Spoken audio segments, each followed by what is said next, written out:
The subject for tonight's trialogue is a subject near and dear to my heart.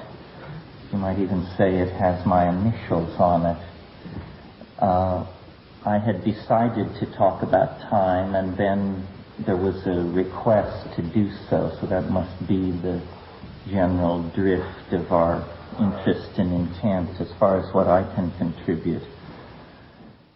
I'm very interested in time. I'm very interested in the largest frames into which phenomena can be fitted, and sort of the various ways in which we view our humanness if we change the way we look at time.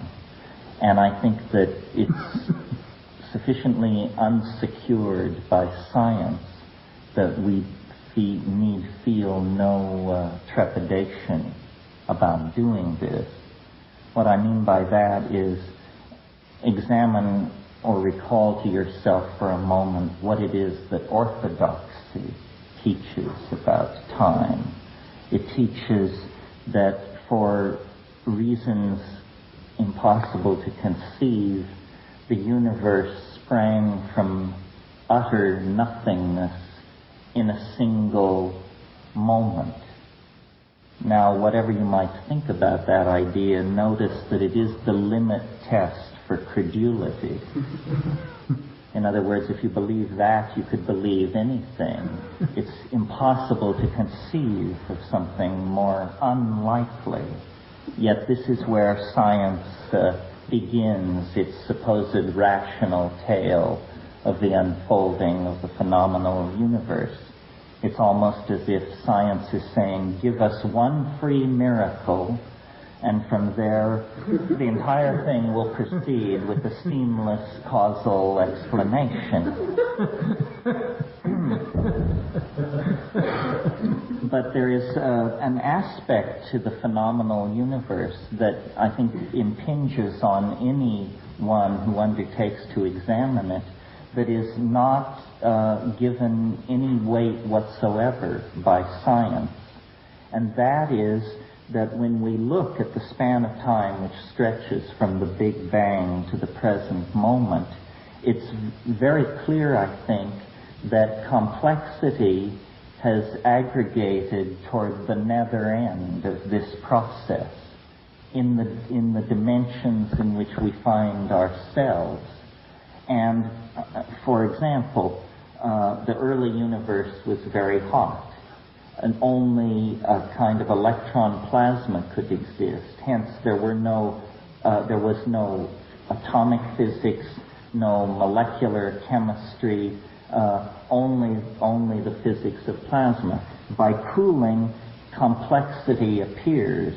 This is not argued. But what interests me is that each successive advance into complexity occurred much faster than the stage which preceded it. So the first billion years of the life of the universe was an extraordinarily boring and empty period.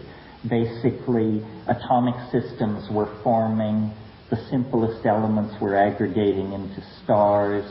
This permitted fusion, the cooking out of heavier elements, and after some long period of time, carbon appeared. And of course, 4-valent carbon then permits a whole new set of properties to emerge, including ultimately life. And I'm moving through this very quickly because what I want to concentrate on is what I call the short epochs. And my terminology here is largely drawn from Alfred North Whitehead, I think is the great unsung hero of British 20th century philosophy. And he had a notion of a progression of epochs leading toward what he called concrescence. And I've taken this notion of concrescence and attempted to construct a temporal cosmology that literally stands on its head the explanation of science. because I don't believe the universe is pushed outward into substantial existence by the primal explosion. I believe the universe is being pulled and shaped into an ever more complexified and concrescent entity that is in fact a transcendental attractor. Transcendental in the sense of residing in a higher dimension than ordinary space, and transcendental in the feeling tone sense in which we ordinarily use that. Now, this idea is basically just Catholicism with the chrome stripped off, unless, Teilhard de Chardin-ism of a certain sort, the idea of the omega point, the idea of a telos attracting and drawing history into itself. But what I'm interested to consider is that most delicate of all questions in prophetic systems of this sort, and that is when. When? Science evades this issue by setting us down somewhere between the Big Bang and the heat death of the universe, imagined millions of years in the future. Science, notice, also completely marginalizes human experience. We are told that we live on a typical planet around a typical star at the edge of a typical galaxy, and that we are animals of a complex type but easily identified to more typical forms. My notion is to take seriously the apparent vectoring in of universal intent on the human world, and keeping away from the pitfalls of religion, to try and talk about why that might be happening. And I think it might be happening for the following reason: that history is actually the shockwave of eschatology, and that this is a concept that we have not sufficiently entertained, but which we are going to be forced to entertain as the planetary crisis created by modernity builds toward some kind of climax. What I mean by that history is the shock wave of eschatology is something like this. If this planet were a planet of hummingbirds, woodchucks, giraffes, and grasslands, then Darwinian mechanics as modified by molecular biology would be sufficient to explain what's going on. The fly in the ointment of that simple schema is ourselves. We represent some other order of existence. We, this afternoon, talked about language.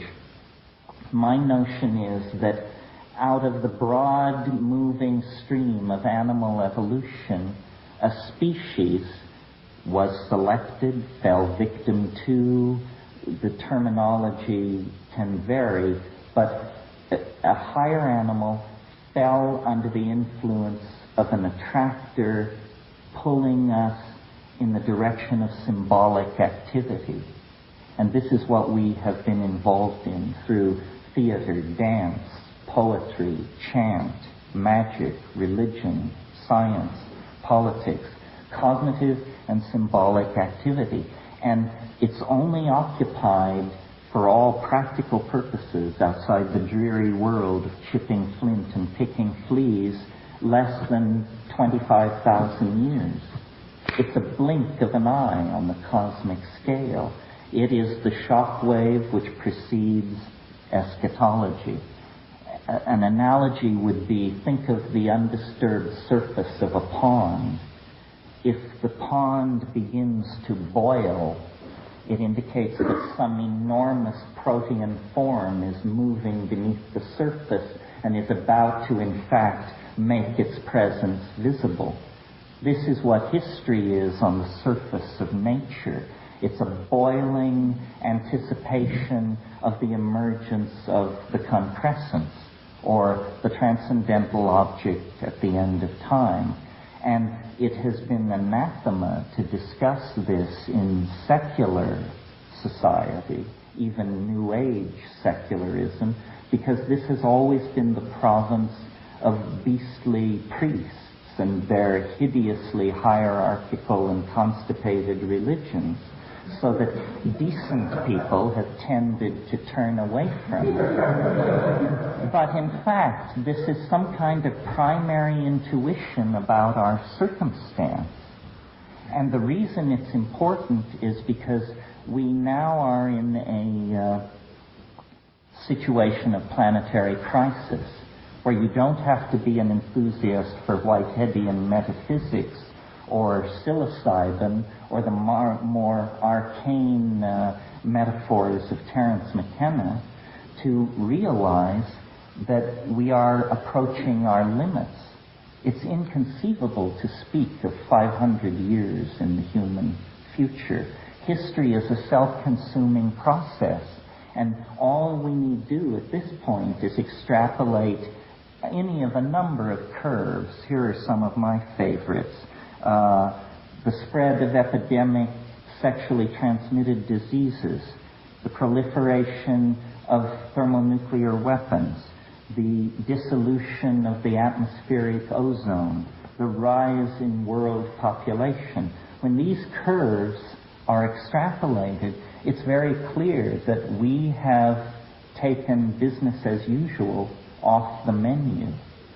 And I would prefer, rather than imagine that this is a situation driven by the momentum of bad historical decisions, and therefore our responsibility, the wrecking of the planet and so forth, I would rather prefer to believe that what we're witnessing is something like a birth, and that it is built into the laws of physics, what we're witnessing. That we are literally on a collision course with an object that we cannot exactly discern. It lies below the event horizon of rational apprehendability at this point. But the east is streaked with the blush of rosy dawn, for sure. And what it portends, I think, is an end to our fall, an end to our sojourn in matter, and an end to our separateness. And it lies now so close to us in historical time by virtue of our having collapsed our options in three-dimensional space, that you need only close your eyes, have a dream, take a shamanic hallucinogen, practice yoga, and there you will see it. It's an attractor which has been working on the species at least 1 million years, and I maintain that this is actually somehow a universal attractor, and we represent a concrescence of complexity that is truly transcendental. You know, James Joyce said, if you want to be phoenixed, you've got to be parked. Up Nient, prospector, you sprout all your worth and woof your wings. He said the end is nearer than you might wish to be congealed.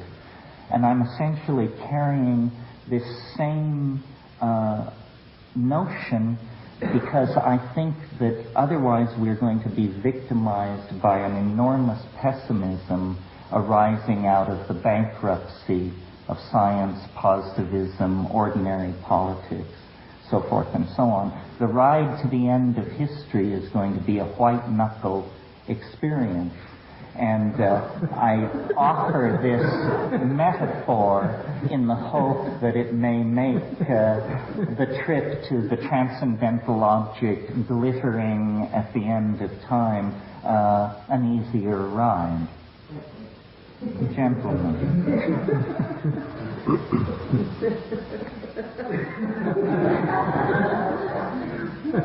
Well,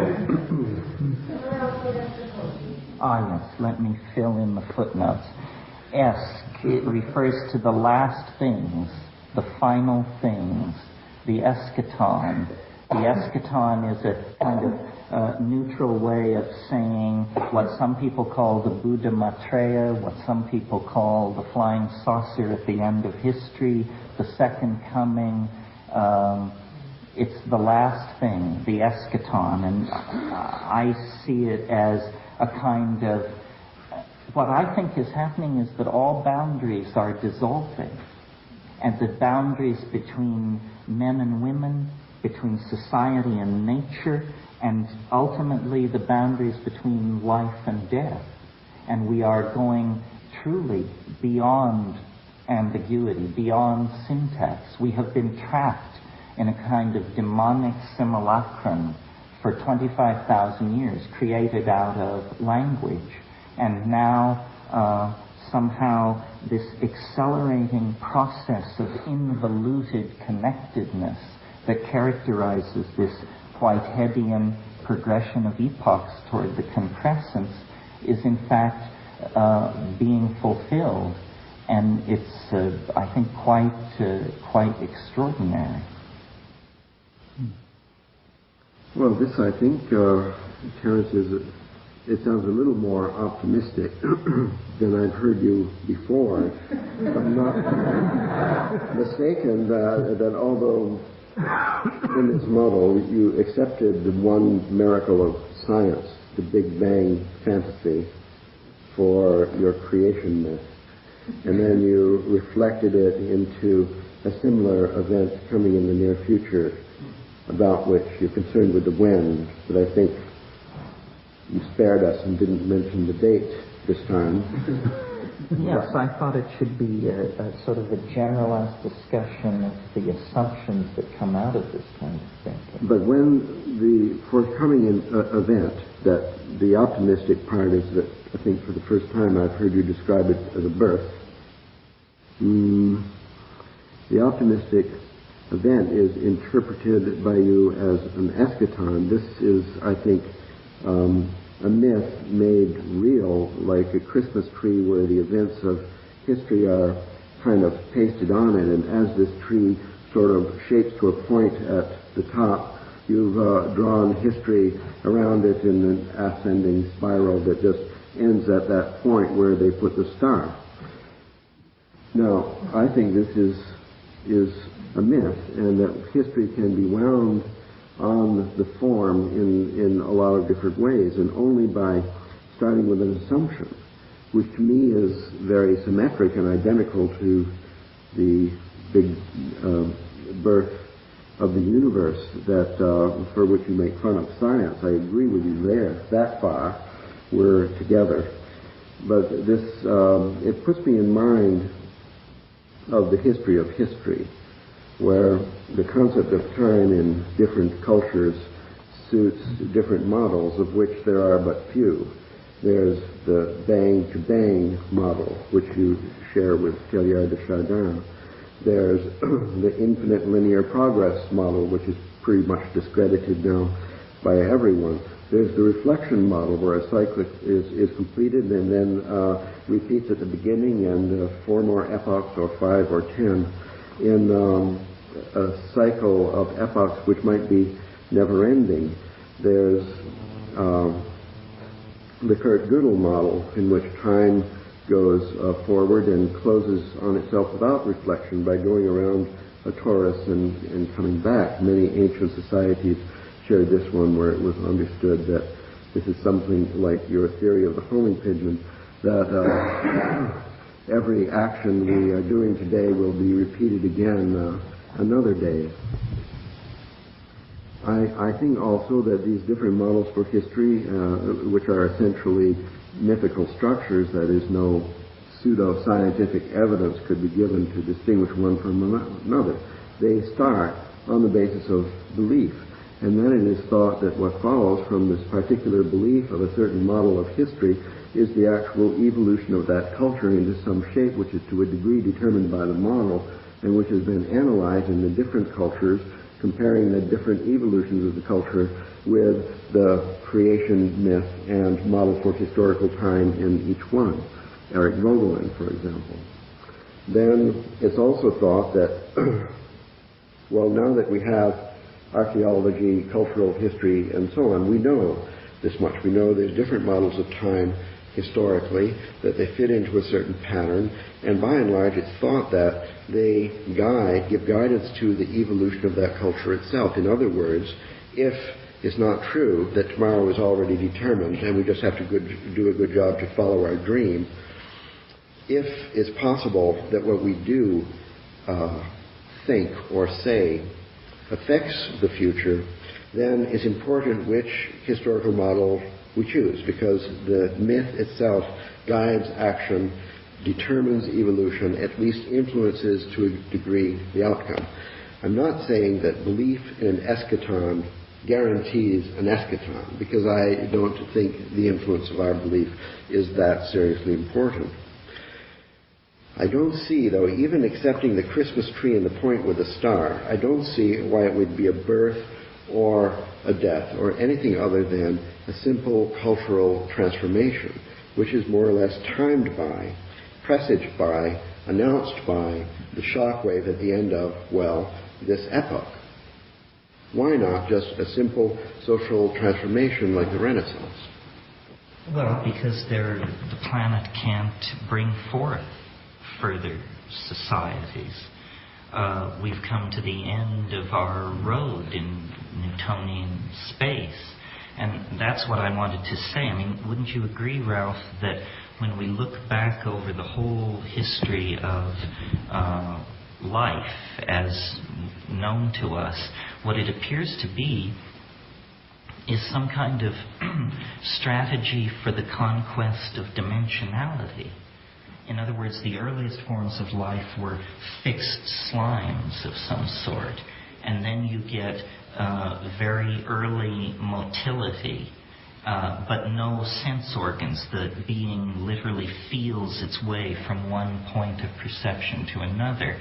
Then you get sequestering of light-sensitive pigment on the cell, and the notion of a gradient of here and there appears.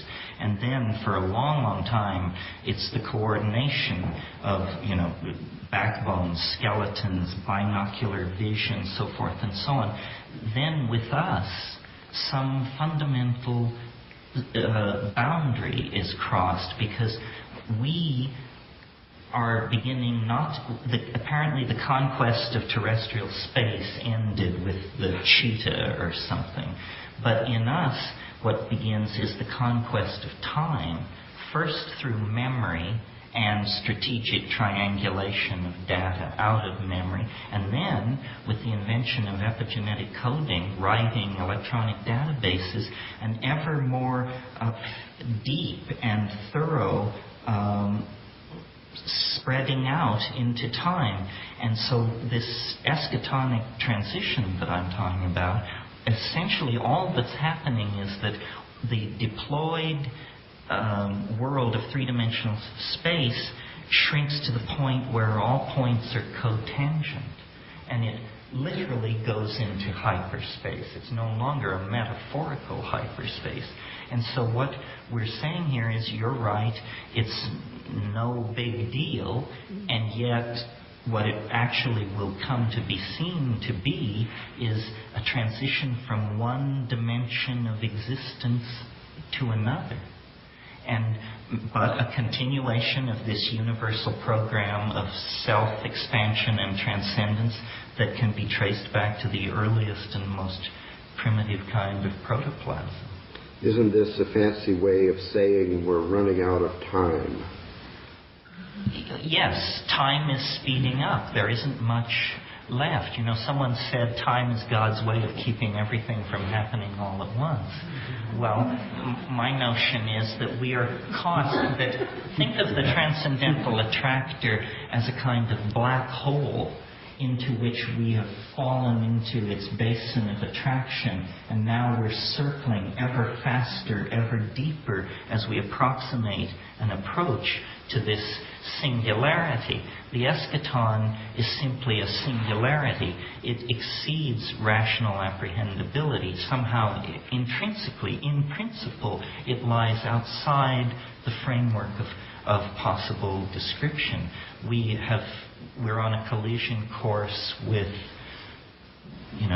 the unspeakable. And that explains why we are not groveling around like groundhogs and other animals. We have been selected out for this very, very peculiar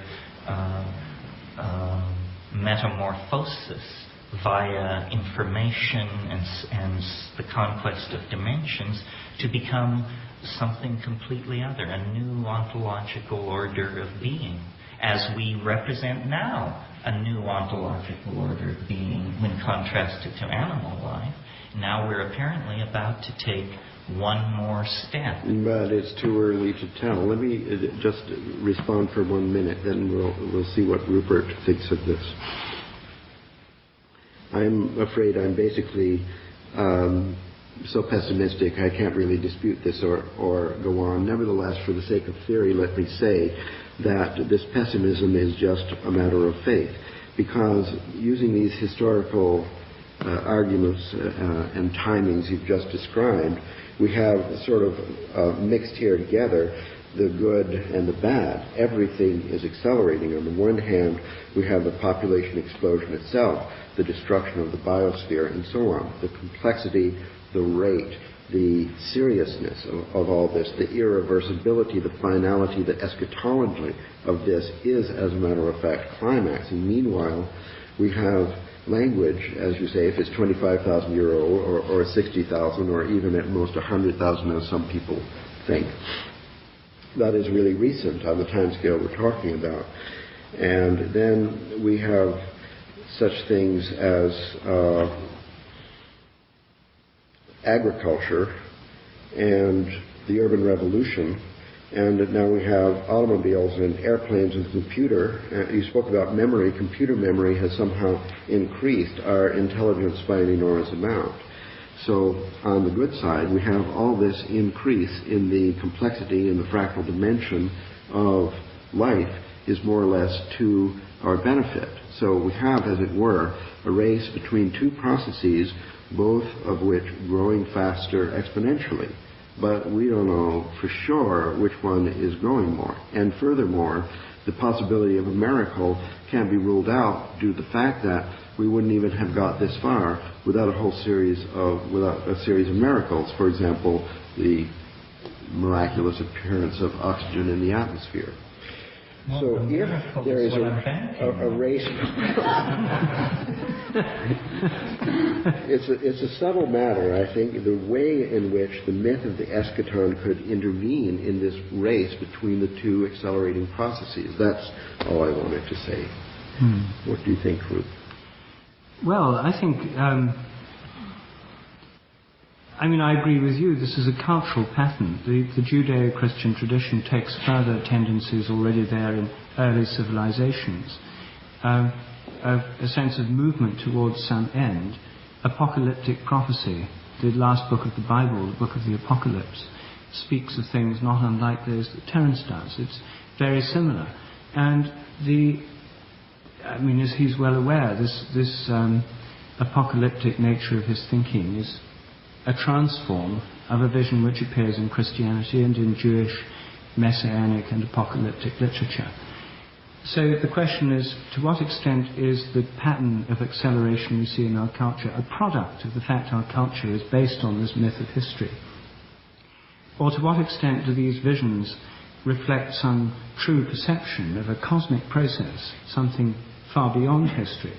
That's not easy to decide, because although there's a self-fulfilling prophecy built into these cultural patterns, we're now seeing these dreams coming true in many ways, these things that have led to emphasizing novelty, innovation, change, moving faster and faster. These are both prophesied and believed in and coming true and makes it easier to believe in them and so on. It's all self-fulfilling. But we've now spread it to the rest of the world, so it seems pretty global. Does it go beyond this? For me, this is the big question.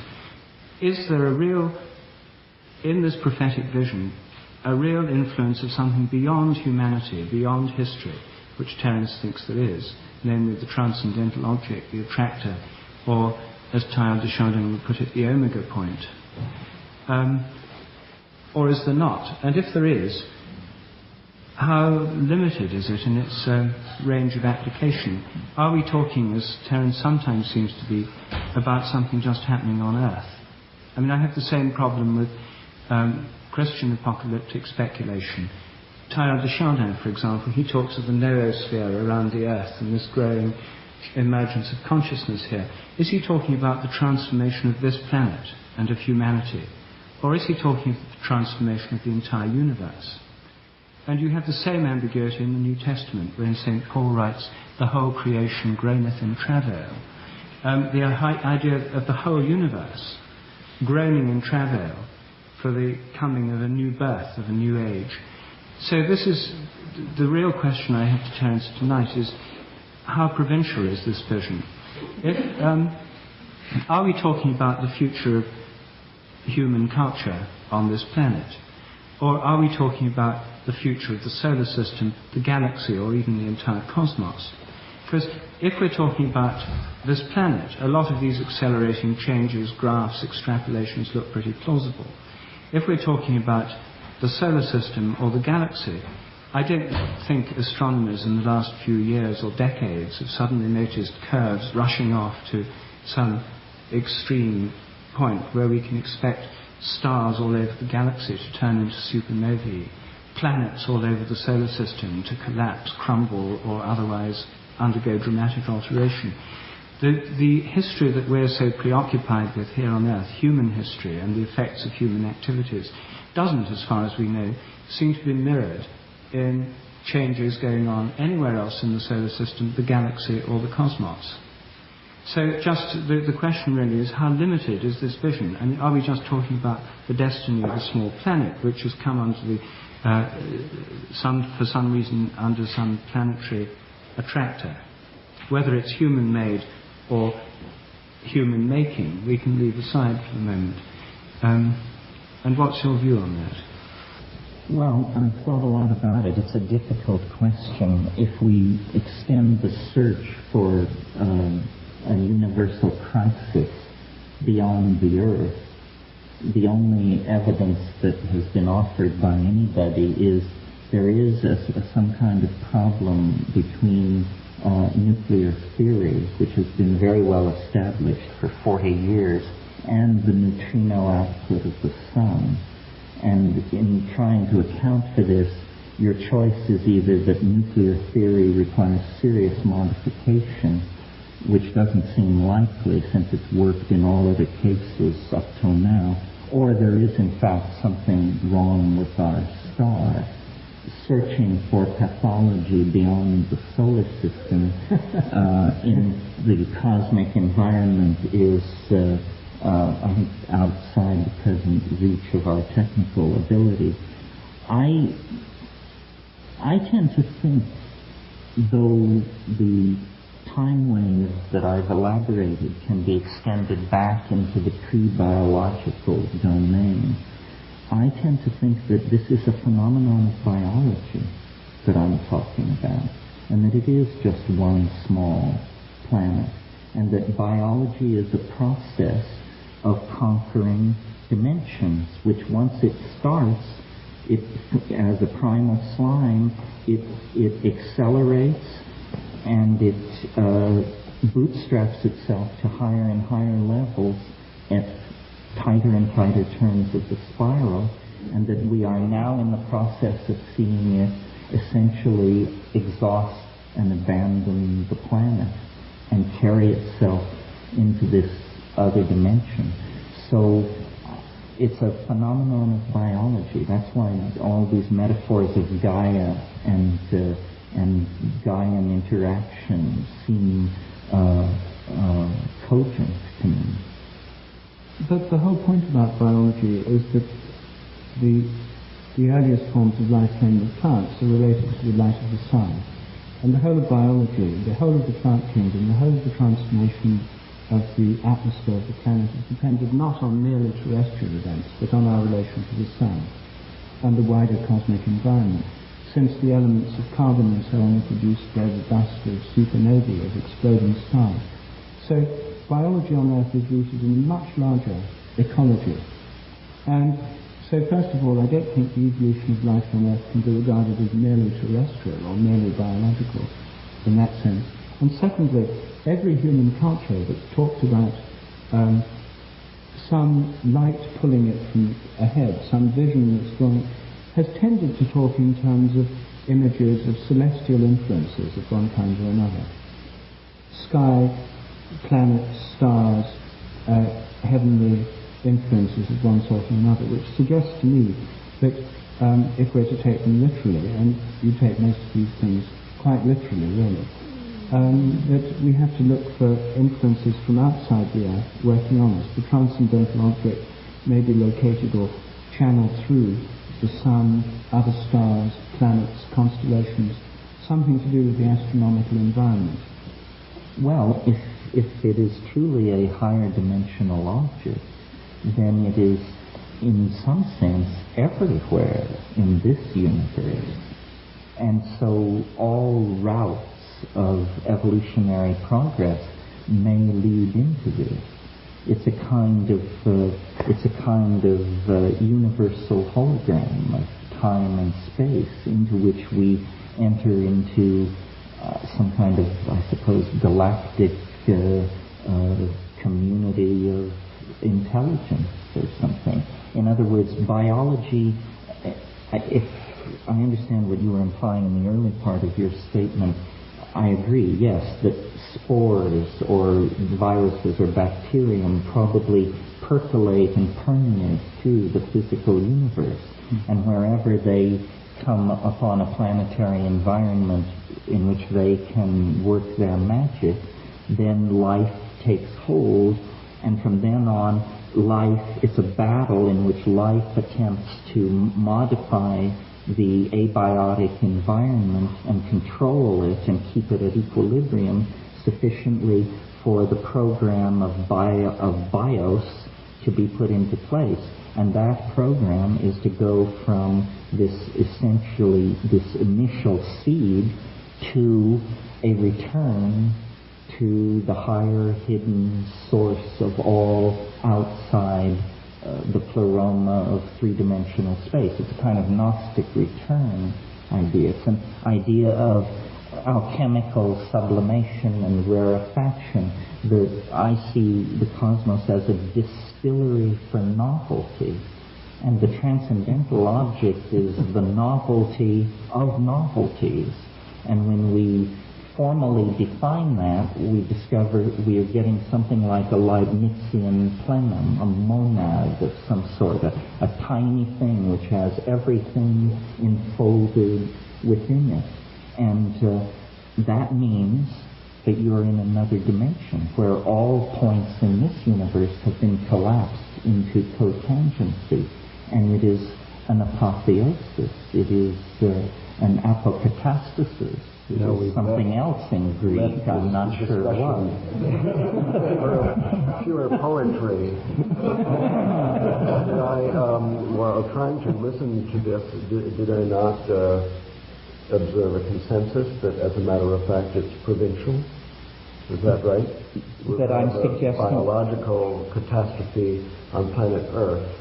Well, the rest. Yes, the Earth is giving birth to a hyperdimensional being. In spite of the fact that the eschaton permeates as a higher dimensional object the entire universe. As a matter of fact, it's got a special sub-eschaton with a more accelerated program just for us. Salvation proceeds on many schedules, my son. The fact that the galaxy is spiral suggests to me that in the interest of modesty, we should probably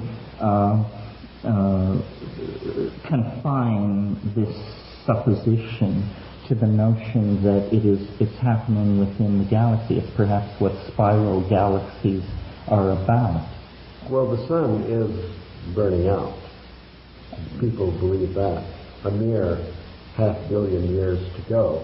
Well, a little bit longer than the 18.5 years that... Well, but excuse me, if there is a problem with the neutrino output of the sun, the orthodox interpretation of that is that means the sun has stopped and gone off the fusion boil and is in fact just sitting there. And the amount of time it would take for evidence of this having gone off the boil to percolate to the surface is about 25,000 years. And the moment that it happens, 8 minutes later, the radiant energy reaching the Earth will drop 60%. I'll accept your lower bound of 25,000 years without further discussion. Let it be known. Just to shock you, let me take a position much more pessimistic than yours. There have been several close calls lately with comets. And some people, William Whiston, for example, or Emmanuel Velikovsky, felt that the beginning of our planet, the Big Bang, as a matter of fact, was a collision with a comet. And in the last couple of years, there have been several close calls. In fact, the closest call in history is only 3 or 4 years back. It seems to me, especially after a good look at the sun with or without glasses, that it's quite likely we would get hit by a comet, and even pretty soon, sooner than 25,000 years, maybe sooner than 18.5 years. Now suppose that this happened, and then we had an extinction such as we saw 65 million years back when Jurassic Park vanished into the ocean. Then all of this biological miracle, accelerating to its own omega point anyway, according to a schedule with exponential condensation to the concrescence of the eschaton and the shock wave from the transcendental object at the end of time would be rendered totally insignificant because the cause came by a car crash on the highway of the solar system, totally independent of the progress of biology on planet Earth. No, you don't get it. It's entirely possible. I didn't want to bring it up because it's a little Halloweenish, but it's entirely possible that the transcendental object at the end of time is nothing more than a 5-kilometer wide carbonaceous chondritic asteroid that in a single moment will stand us all at the gates of paradise. And that is what it means to destroy my argument by appropriating it. Didn't I say that the dissolving of boundaries would eventually mean the dissolving of the boundaries between life and death itself? Well, why then, if the eschaton is a comet rapidly approaching New York City, why is it necessary to have this increase of complexity, the population explosion, the destruction of the ozone layer? Well, it's very interesting. Did you know that immediately preceding, by immediately preceding, I mean in the million years preceding the impact that killed the dinosaurs, some enormous extinction was underway, that they can't figure it out. It's like the Earth knew, or something like that. There was an extinction underway when that cometary impact hit. And so what I'm suggesting, Ralph, is that biology knows. This is back to this morning's discussion about the homing pigeons.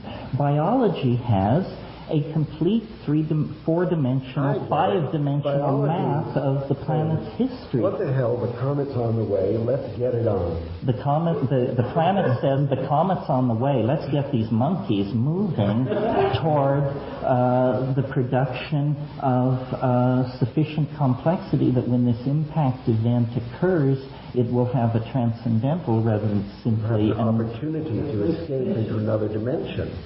Yes. So all of history is this curious relationship with this intuition that nobody wants to face, but nobody can quite get rid of, and so here we're sacrificing goats, and we're doing this, and we're doing that, because we have this very restless feeling that all is not well in three-dimensional space and time, and, history keeps bearing it out, and now it's upon us. It's, who don't quite make the extinct of the moment?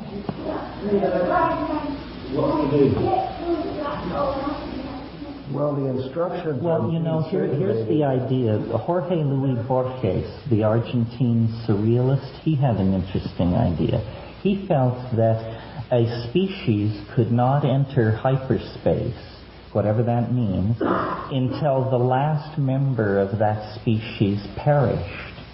And so what is happening here is that vast numbers of souls are accumulating in some dimension, waiting for us to decently depart this mortal coil so that the human family in a body can find itself at play in the fields of the Lord.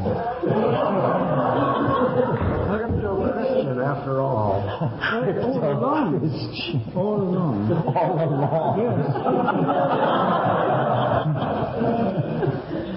But what I want to do, James, is to think this through a bit further.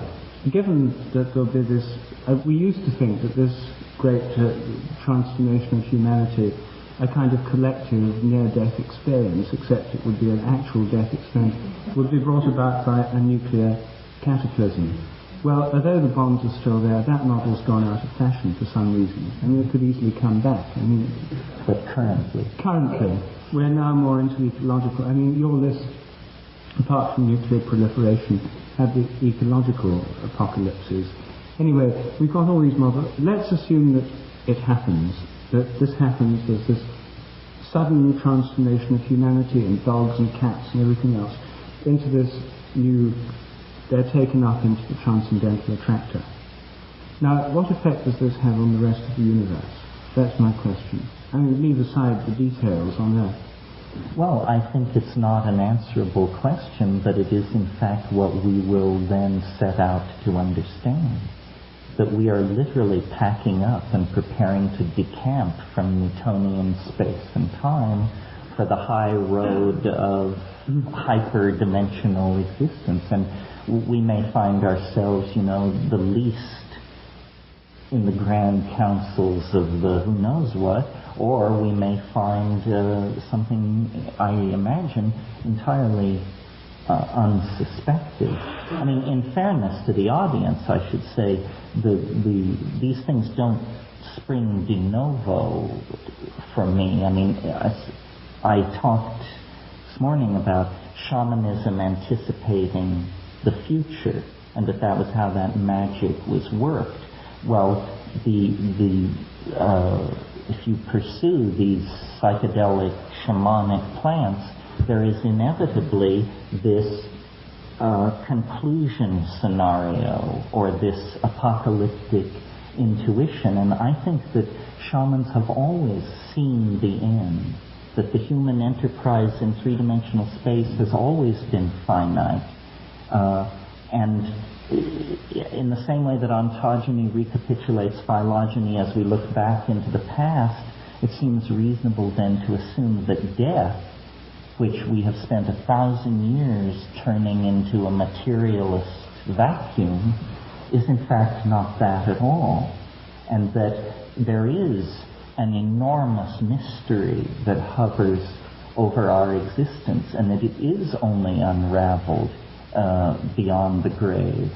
And I would never in my life have thought that I would have been pushed to this kind of a position. I spent the first half of my life getting away from this, but the evidence of these shamanic hallucinogens is in fact that shamans have always done what they do via ancestor magic and higher dimensional perception, and that death is not what naive positivism in the last 500 years has attempted to say that it is.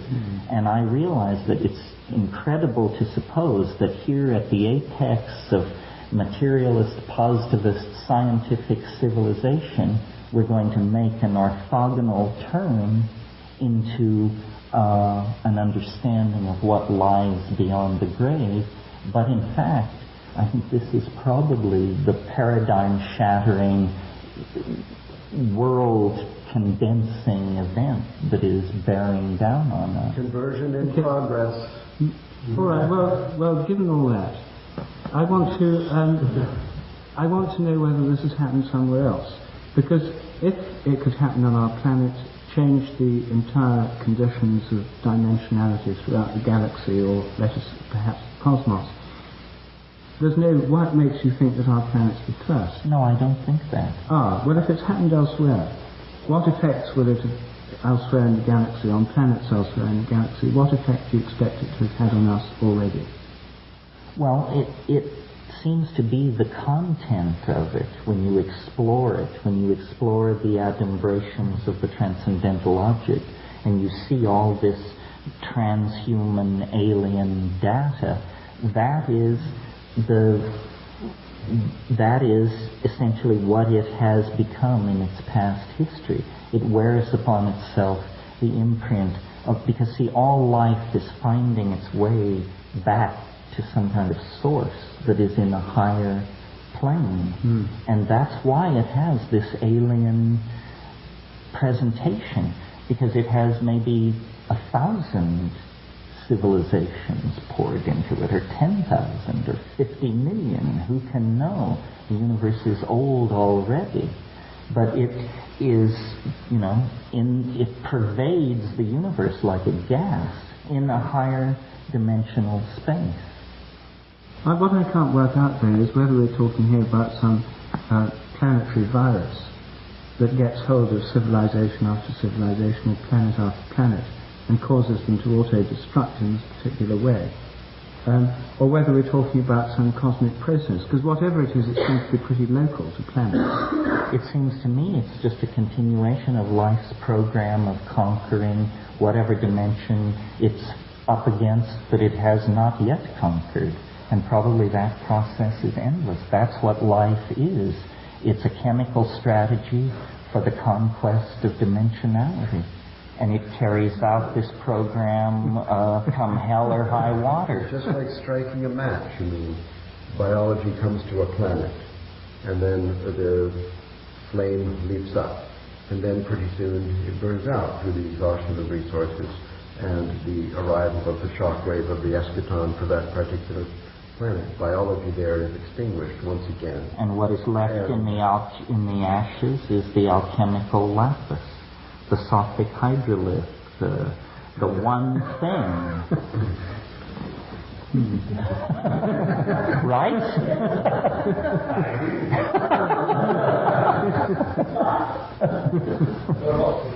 Yes, well, I wouldn't expect you to buy into it whole hog, but it's interesting because it provides a way of imaging what is happening that doesn't fall to some of the dualisms that haunt either a reductionist view or an out-and-out, gung-ho, no questions asked, religious conversion view. And let me say one more thing while we're on this subject, because it shouldn't be left unsaid. There are orthodox cosmologies that support my contention of the possibility of a universal collapse. Hans Alfvén of the Swedish Academy of Sciences has suggested that the universe is what's called a vacuum fluctuation. Now, a vacuum fluctuation is a situation where it happens in quantum mechanics, where a group of particles and antiparticles spring into existence and then annihilate each other. And because parity is conserved, this creation ex nihilo of matter is allowed by quantum physics. But an interesting aspect of these vacuum fluctuations is that quantum theory sets no upper limit on their theoretical size. It merely says that the larger they are, the more improbable they are. Well, the universe itself could be a vacuum fluctuation of some 10 high 68 particles, which sprang into being completely according and allowed by quantum physics, separated into higher dimensional space and are in fact eventually at some point in the future going to reconnect and conserve parity. And Alphen says that in this kind of a higher dimensional collision, all points in both systems would appear to an observer to become cotangent instantly.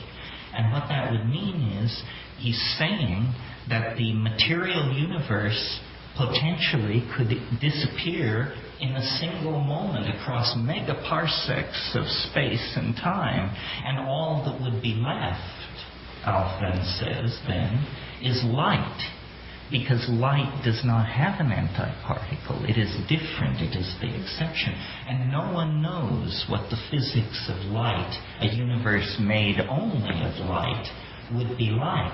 And I suggest to you that the many myths and intuitions that link light to the process of spiritual advancement and talk about the generation of the light body and so forth may anticipate something like this. So even within the toolbox of ordinary quantum astrophysics, there are ways of tinker-toying the syntactical bits together to produce incredibly optimistic, transcendental, and psychedelic scenarios. There's no way to personally leap into the dimensions of hyperspace in the birth event of the eschaton, not in quantum physics, I suppose.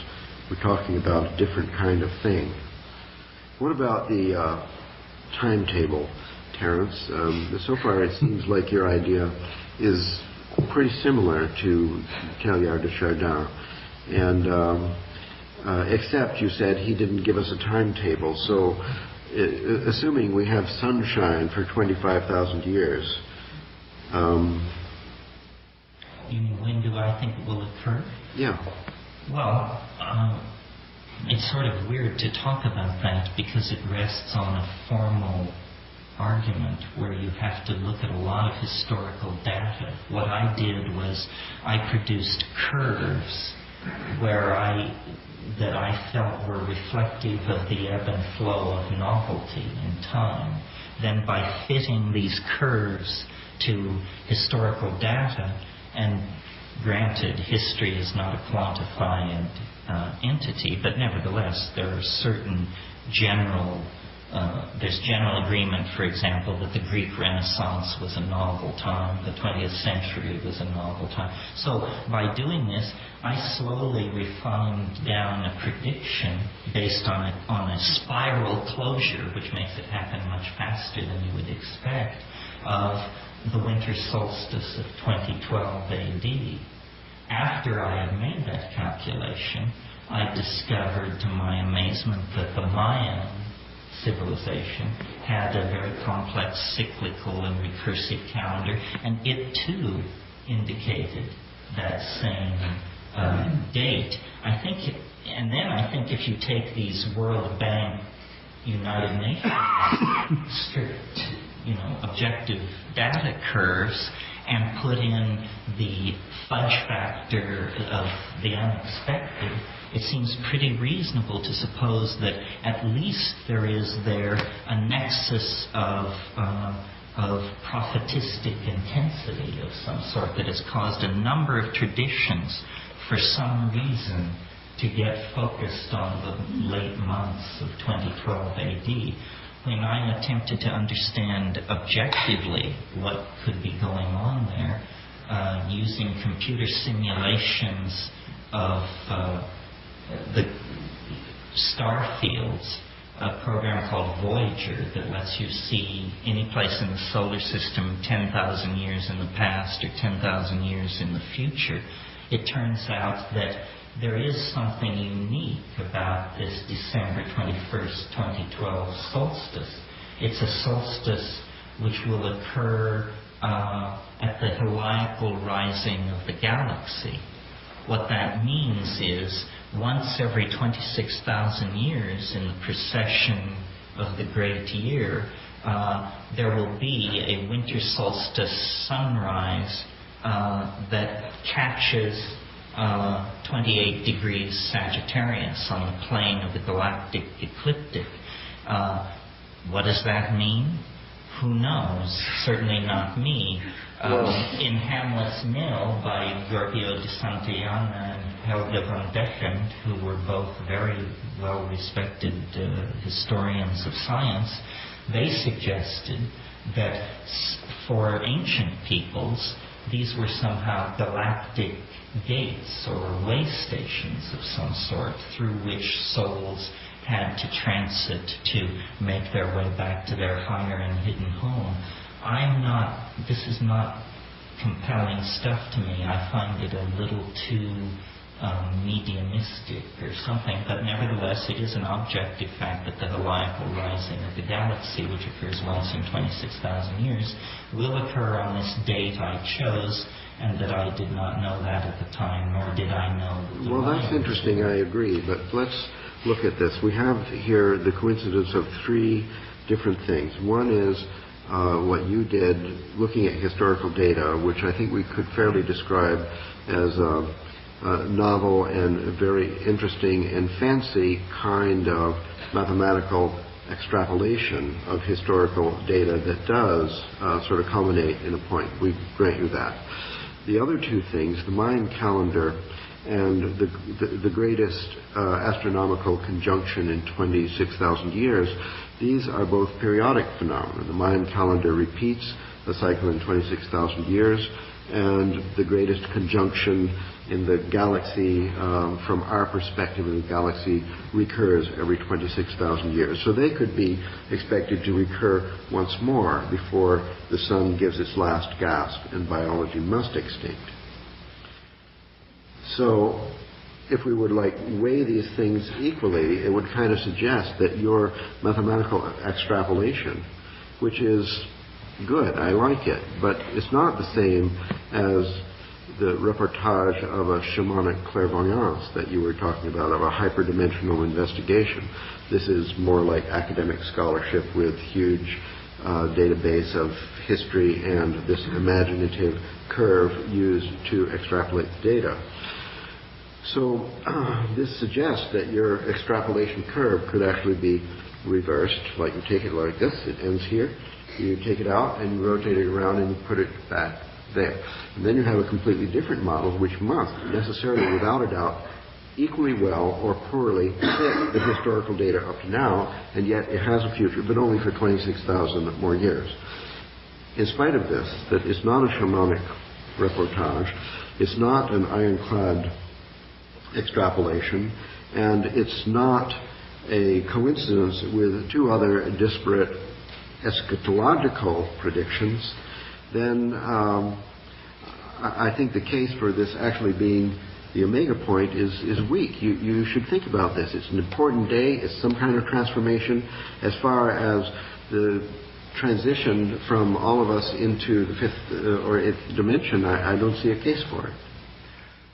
Well, we'd have to look at it, because what it comes down to then is a very fine-tuned argument, looking at a particular curve, looking at historical... Look at the curve, reflect it around, and put it on the other side. What's to contradict this? History sort of starts running backwards from the point of view. I'm not sure if I can explain, but there is an answer, and I'll try. It's something like this. It's a damped oscillation. It actually does run down. It isn't elegant to try to make it one cycle within a larger or extrapolated set of larger cycles, because it has a built-in spin-down factor in it that makes it pretty clear that it is a single, it's many cycles embedded within many other cycles, but on its highest level, it actually has a beginning and it actually has an end. It just seems to you, looking at this, radically implausible that there would be any future after this point. Well, I've thought of many, many ways of thinking about this that would make it not so catastrophically radical. And here's a very simple way that makes everybody feel a little better.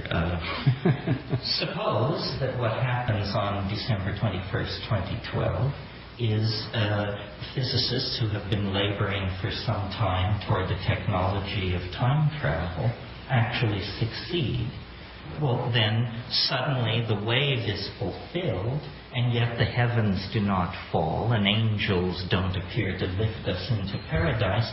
It simply shows that the reason history ended at that date was because after the invention of time travel, the notion of a seriality of events ceases to have any meaning, and so everybody agrees, well, history ended yesterday, and it did end, and we now live in the post-historical atemporal bubble where you not only tell where you live, but when you live. And everything would be very nicely fulfilled then, and people would say, well, the people who saw it coming got highly agitated because they didn't realize what it was that was coming. Now we know what was coming. It turns out to be just like the invention of the steam engine or powered flight or anything else. We needn't assume these cosmic dimensions to the transformation. You've given this we up, must assume the transformation. There are still some alternatives? Oh, there are other alternatives. Here's a good one. How about this one? December 21st, 2012 AD, I drop dead. Then everyone says, well, how peculiar. It was only about him. That's really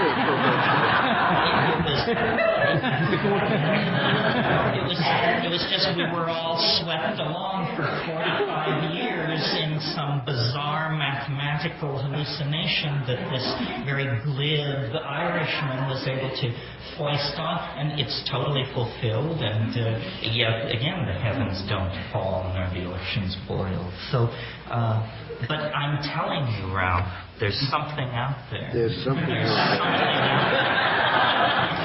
And I'll know it when I see it. And I expect you at my elbow.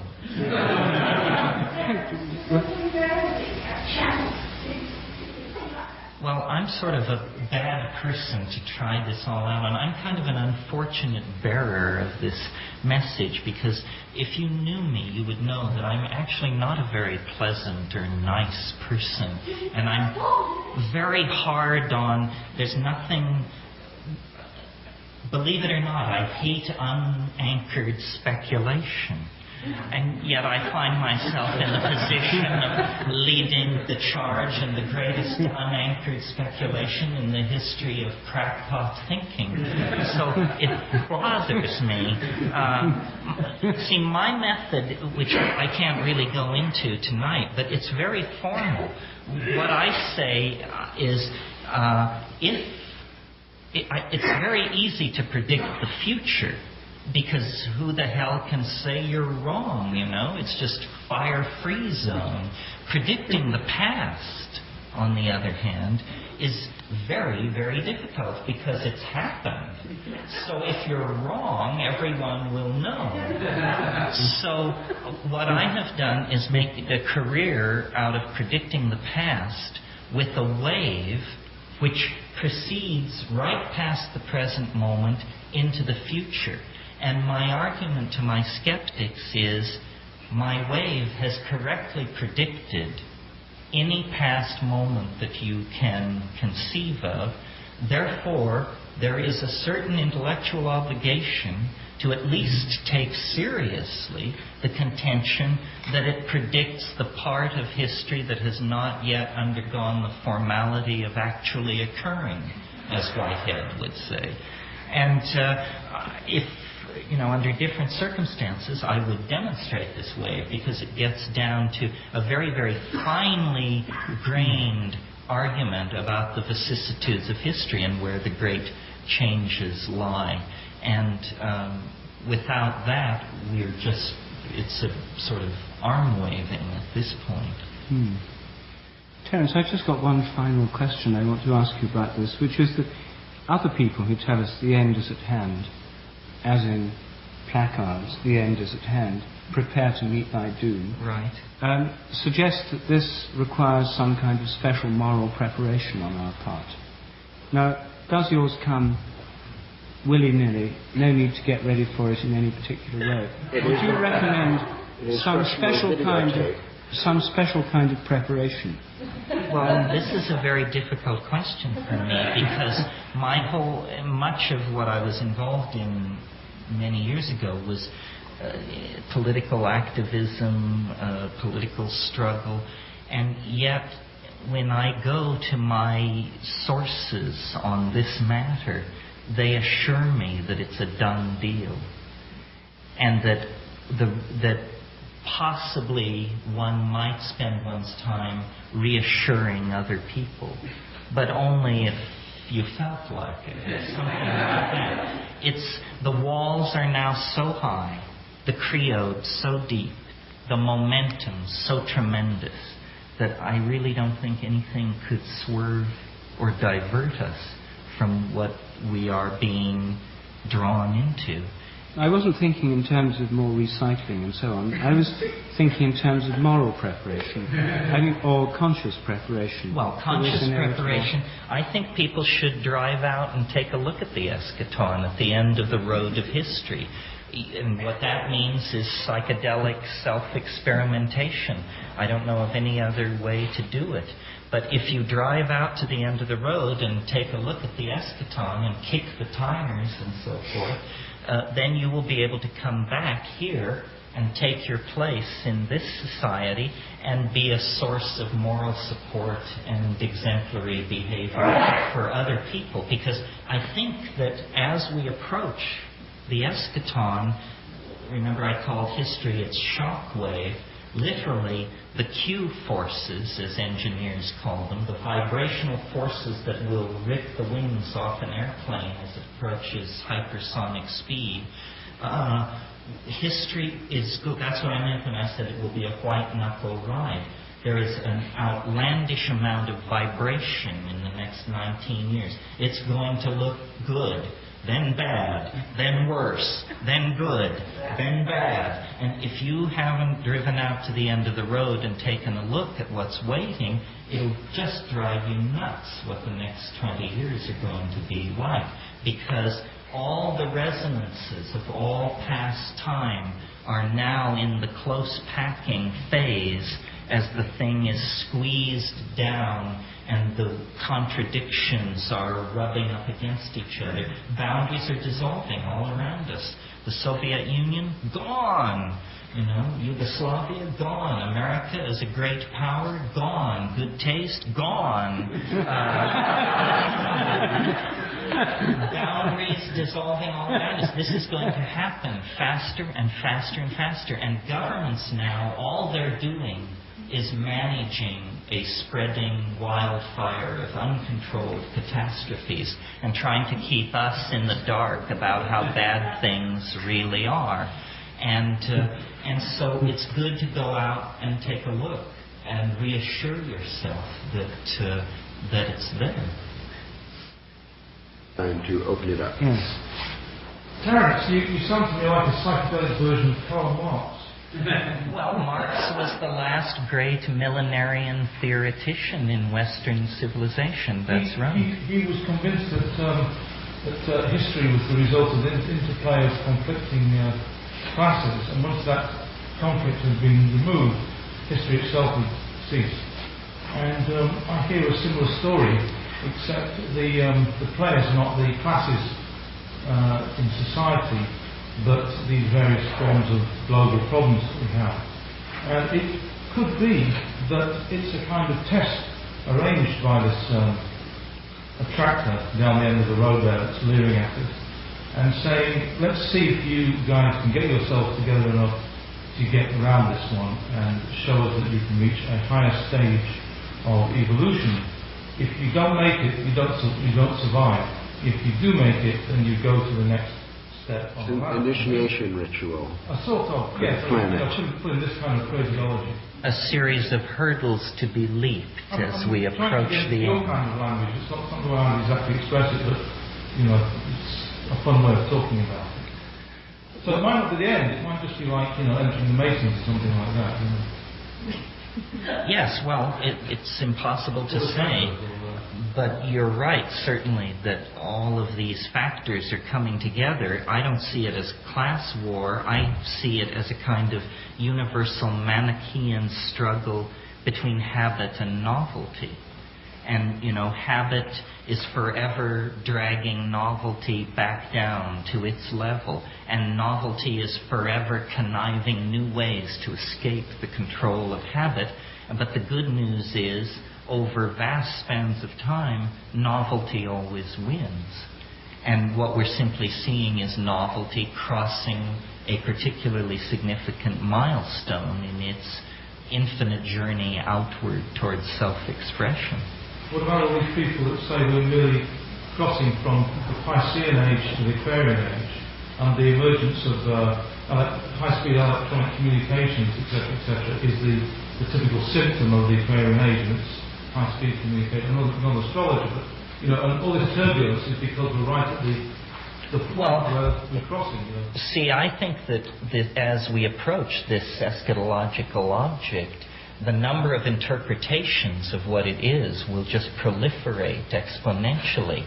I mean, false prophets of all sorts and thousands of variants will arise because everyone can feel it, and yet everyone has a unique perspective on it that then distorts their description of it. I mean, I think that all the messiahs and mystics of human history can be seen in this light. You could almost have a geometric theory of messiahhood and just say, if you were in the big league, the Buddha, Christ, Mohammed, Manai, Mahavira league, then you just caught a very bright reflection from the distant spinning eschaton, and then you embodied it and became a microcosm of that distant macrocosm. And religions are set marching by this means. Well, then the guy parading down at Hyde Park with the sign, the only difference between him and the big leaguers is he got a smaller scintilla of the noetic energy. And so then with each of us, we each have a perspective on the eschaton. And to the degree that we cultivate and fan that flame, we get an insight. Through the filter of our personal circumstance, the infinite interprets itself to us. Something like that. So we're all little bits of neurotic fallout. Fall in. We're all carrying a tiny piece of the whole, and at the end of time, each person will make their contribution. Yes, we're like motes being drawn in to this. Leaf mulching ants. In other words, we're all aspects of God. Yes, although I think God is a contaminated term, but we're all aspects of the transcendental other, and our deployment in three-dimensional space and time is just one aspect of its being, and we are in the process of finding our way to a nodal point of transition into a different dimension of its self-expression. Creativity, complexity, density of connectedness. And one reason I love this notion, you see, is because even the positivists agree that the most densely ramified physical material known in the universe is the human neocortex. So suddenly, no longer are we observers of the cosmic drama. It turns out it was our opera all along, and the universal drama of the production and preservation of complexity is met in us. We represent the most precious distillation of this 4, 5, 6 billion year process of the production and the conservation of novelty. It returns us to the center of the cosmic drama and ennobles the human condition thereby. Well, so now there are new technical salvations being offered. The possibility, no one knows, well, not some people think they know, but it is assumed possible to perhaps migrate into some kind of dimension of electronic microstorage or something. We're all going to live in a gold ytterbium supercooled cube buried 1,000 feet beneath Copernicus and abandon the Earth to animal life, or, that's not very attractive to me. On the other hand, I've never been downloaded into a chip, so I suppose one shouldn't knock it till they've tried it.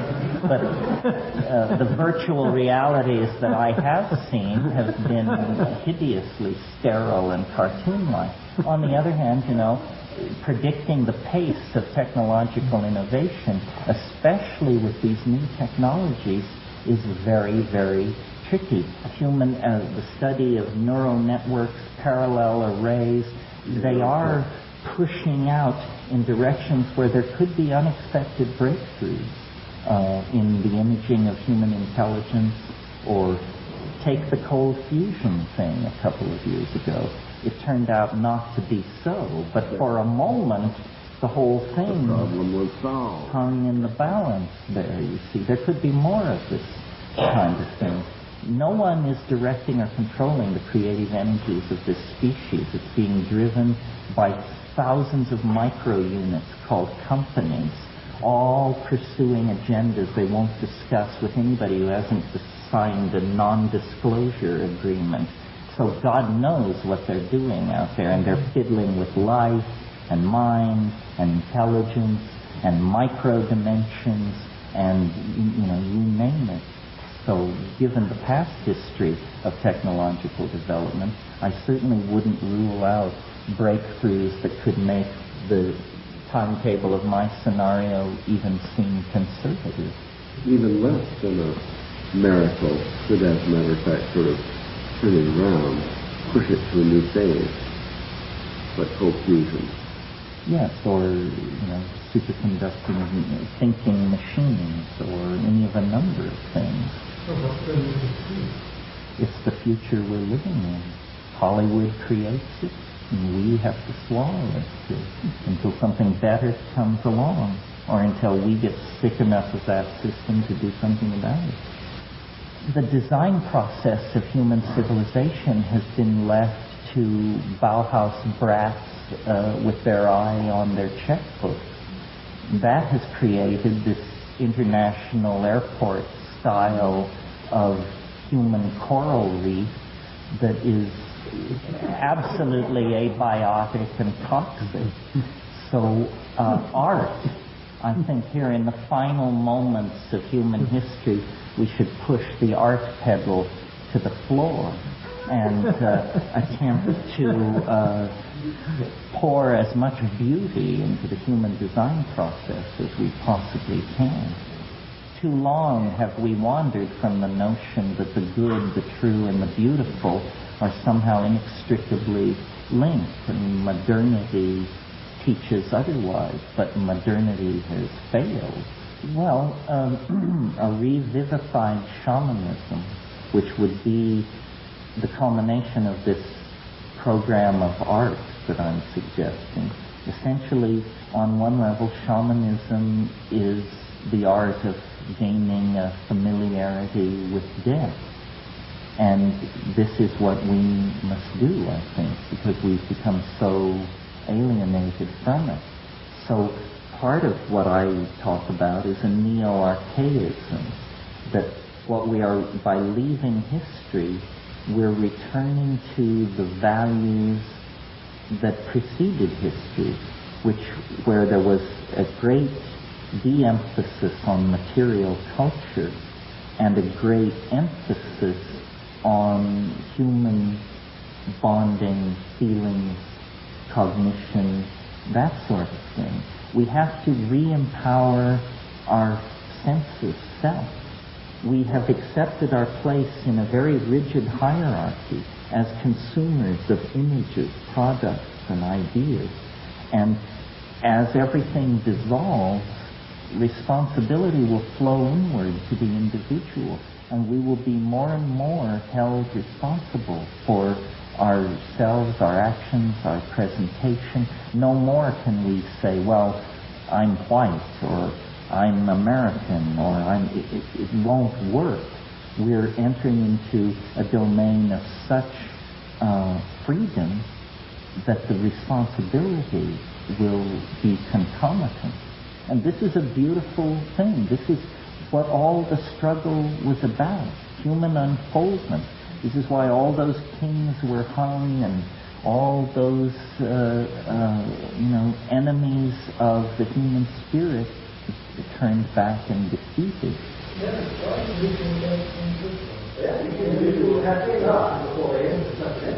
So each individual must die to be reborn to the collectivity. That sounds right. That sounds right. Yes. Somehow the modalities of both must be preserved in a higher union. This is the union of opposites, the coincidentia oppositorum that Jung and alchemy is all about. Well, I really see, now that we're on to this metaphor, what I've really been saying here this evening is that history is an alchemical process. This novelty that I'm talking about being conserved, we might as well have been talking about the sulfic waters or something. History is the act of calling into existence the perfect tool, which is discovered to be the self itself. In a sense, what history is a process of turning ourselves inside out so that the soul becomes visibly manifest in three-dimensional space and the body becomes an object freely commanded in the imagination. The patristic father Justinian taught that the resurrection body would be spherical, just to the joy of heathen controversialists, I might add, because it made him so open to attack. But it's an incredibly modern anticipation of ourselves going into a kind of quasi-union with our technology. What is it Yeats says in Sailing to Byzantium? The part about how I would be a thing of gold, and once out of nature I would be a thing of gold enameling, set upon a branch to sing of what has been and what will be. That is the idea that we change ourselves into an eternal, golden, superconducting, perfected object that transcends death, transcends space and time, and has no apparent connection to our physical image as animals. It's the alchemical sublimation. All alchemical processes are like fractal anticipations of this final rendering of the stone itself. No, it is the alchemical idea is not that one goes against nature, but that one aids nature and catalyzes it. And it's very explicit in alchemical thinking that what one does is one makes it happen faster. One accelerates, catalyzes natural processes. And so this is what we would be doing. We would essentially be, by transforming ourselves in this way, we bring ever closer the final apokatastasis. No, one has stepped from the mortal coil. Yes. Plato said, time is the moving image of eternity. And so eternity is outside the wheel. And that is what I mean by this higher dimension of completedness. It is eternity, and all time rests within it. Well, if it happens in the individual, then it's a property of the species. Ontogeny recapitulates phylogeny and vice versa. There are only these fractal adumbrations of the transformative process on every level. Yes, that's what I mean. Yeah. Well, we're past time, I see. Thank you for your indulgence, and thank you again for your indulgence.